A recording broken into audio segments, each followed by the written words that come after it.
Hello, welcome to Interweb Studios. Today I will tell you 4 interesting stories I found r/PettyRevenge. Before you begin, don't forget to like, subscribe, check the links in the description and comment any content you want to see next. With that out of the way, sit back, grab a bucket of popcorn and enjoy these satisfying acts of revenge. So me, 16 and my 2 sisters, 11, 13 were on a day trip to Victoria, BC with our mom. For context, I do have multiple part-time jobs. I'm not rich by any means, but I do have some docu money saved up which happened to be useful for this occasion.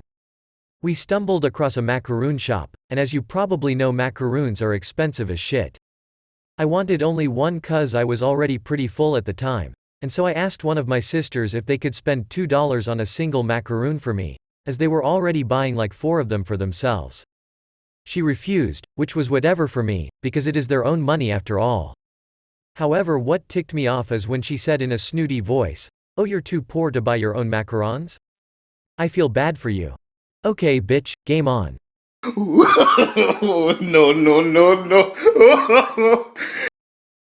So without a word, I went up to the counter and asked for a pack of 20 macaroons.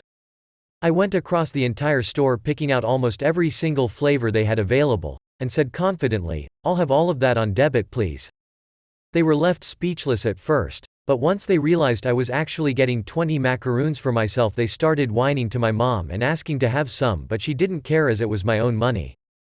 All I said to them was, "Oh, you're too poor to get your own macaroons?"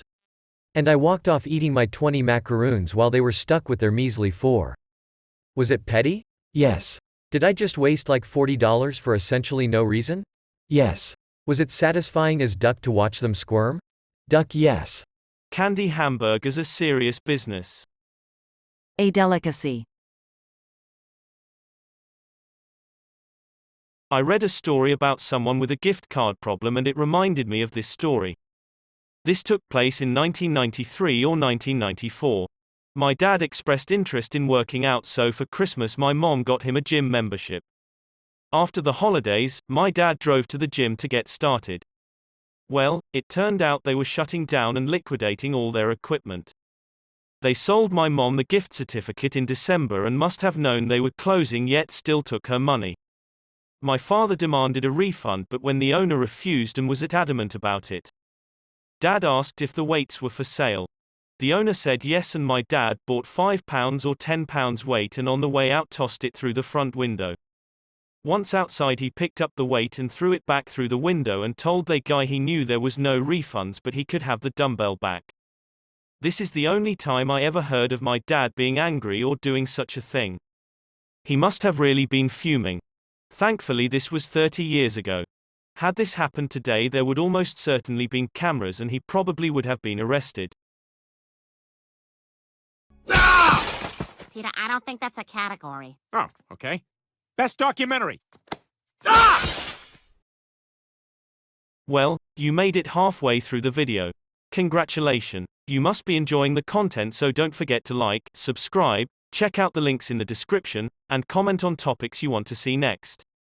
When I was 18, I started working in an ice cream parlor/lunchroom.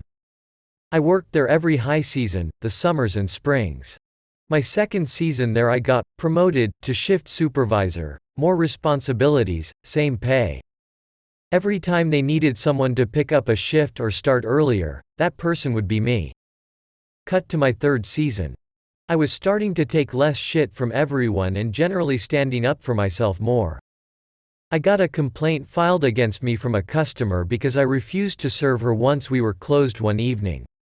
Instead of talking to me about it, I knew the owner personally, and up until that time I considered her a nice person and she liked me. I started to notice I got less and less hours.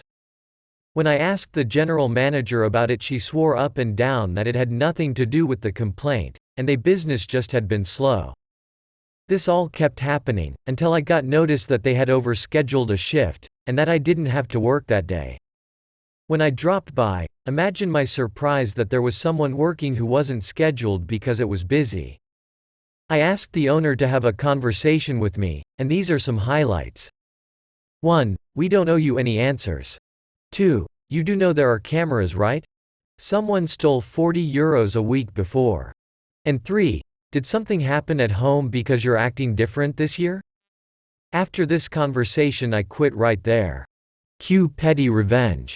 I happened to know that their AC was ridiculously dirty. I knew this because my now fiancé worked with ACs at the time, and had warned both me and the owner about it. Think mold, dust, etc. in there. They had not done anything about it, and when given the opportunity to get a new system at a very discounted price, they just laughed and said it was too expensive. Guess who anonymously tipped the health department? And guess who had to close for a week while their AC got replaced and got a pretty hefty fine? Best part of this story is reading about someone learning to advocate for themselves. The petty revenge was icing on the cake. To clarify, this takes place in Germany. I had a very weird group of friends in high school. If you have friends like this you don't need enemies, kind. One of these girls was Julia. She treated me horribly but in the same breath would call me her best friend without letting me really have a say in the matter. She would rip me to shreds behind my back, make up rumors about me, etc. It was a very confusing time and so our clique stuck together through years of secretly creating drama and disliking each other. In hindsight all dumb 14-year-old high school girly stuff, but at the time it truly hurt me a lot. Julia had to repeat a grade and changed schools and I cut the friendship off right there. She still had friends at my school though and so the rumors continued for years.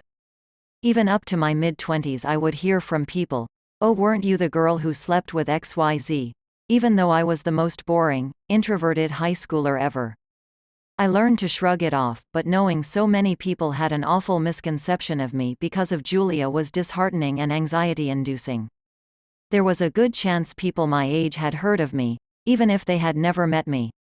This weekend I was back in my hometown and attended an event with some friends, none of which I went to high school with. We were standing at a table drinking wine and enjoying the sun when one of my friends pointed out that a neighboring table kept looking at me. I looked and it was Julia and a whole bunch of other women, quickly turning their heads away. They had been looking me up and down and clearly gossiping. Now I'm not currently in my best phase. I've gained some weight. I was dressed cute but sloppily and was disheveled and sweaty. I felt self-conscious and obviously, this was not how I wanted to meet a person that I had so much bad history with. But I'm not that boring, introverted high schooler anymore. Nowadays I'm outspoken, opinionated and a little bit mischievous when the occasion arises. So I decided it was time to stretch my acting muscles and be petty for once. I went over, all question marks and polite smiles being like, "Hi, I saw you looking, can I help you with anything?" I did not say that sarcastically, I was genuinely just being polite. The women looked surprised and then one of them pointed at Julia and said, "Oh no, Julia here just said you used to go to the same school." I looked Julia right in her face and said super excitedly, "Oh really? The Montessori school. Which was my grade school." Julia looked really put off. Her face was super scrunched up and she replied confused, "No, our high school's name." Listen, I'm not an actress but I know I pulled this off perfectly. I made a surprised, then pensive face and said, "Oh. And your name is?" I could tell Julia was getting irritated. She said her name and I thought for a second and then apologized and said, "Oh my goodness. This is so embarrassing, I really can't place you." How long were we in class together? Until 8th grade. She looked so uncomfortable at that. She was looking at my face like she clearly wanted to say more but couldn't tell if I really didn't remember her. It was glorious. I was acting my butt off, sort of smiling apologetically and saying, "Boy, I'm so sorry, that was nearly 17 years ago, haha. But hey, please don't take it personally. I really only remember the names of the people I was friends with back then." The other women were all are sort of chuckling uncomfortably and one of her friends even said, "Oh yeah, that happens to me all the time too, I can never place former classmates." We were just laughing a little and then Julia just threw in a really meek, "We were friends." I wanted to laugh at her at that point but I kept it in and just sort of shrugged and said, "I'm so sorry, I really don't recall. But hey, it was nice seeing you again. I hope you ladies have a nice rest of the evening." The look on her face when I turned away was priceless. I will dream about it for years. I could tell her other friends didn't really think much about the whole interaction, but Julia was clearly embarrassed. So I made sure to wink at her when she passed me to leave the event. You should have said, "Oh wait. You're not that girl that flunked out of school, are you?" Alrighty. That's the end of the video. If you enjoyed, don't forget to like, subscribe. Check out the links in the description and comment what you want to see next. Until next time, toodles.